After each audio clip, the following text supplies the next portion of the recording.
one, we know that there's the fatwa that you can buy a house on a conventional mortgage if it's your first home.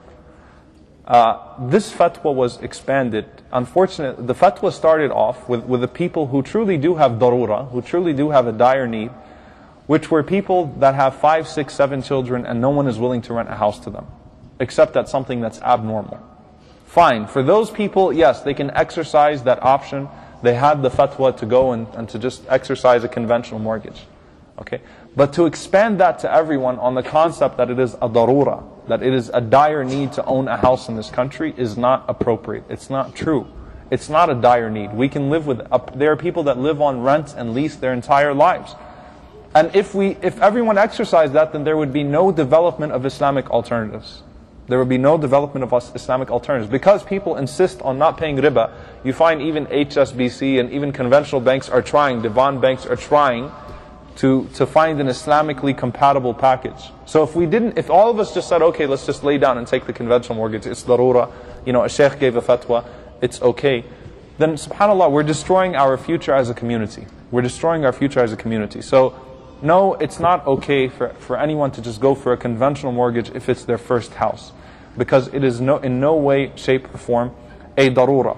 The other excuse that's used is that we live in Dar al-Harb. We live in enemy territory. And because of that, Imam Abu Hanifa rahimahullah said, if you live in Dar al-Harb, you could deal in riba. If you can benefit from riba. Now, first and foremost, so Imam Abu Hanifa rahimahullah said that if you live, and this was his opinion, and it's not the majority opinion, but it's his opinion, so we respect the opinion, but it doesn't apply here. Imam Abu Hanifa rahimahullah said if a person lives in Dar al-Harb, I'm going to explain what enemy territory is in a minute, in Dar al-Harb, they are allowed to benefit from the interest of the people. Not to give, but to benefit. Who benefits from interest here, right? So they're allowed to benefit from the interest, the interest system, because they're living in Dar al-Harb, in essence, in enemy territory. They need to build themselves up by any means necessary, because there's a sense of urgency there. We do not live in Dar al-Harb. Because if you want to open up that door and say we live in Dar al-Harb, that means it's haram to get citizenship.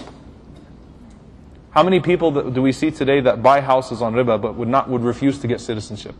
Right? So we can't play the pick and choose convenience fatwa game here. Okay, if you wanted to open up that, we cannot own property here in the first place. So you can deal in riba, but you can't own property here because it's Dar al-Harb. You cannot become a citizen of this country because it's Dar al-Harb. So we should kick that excuse out of the window from the very start.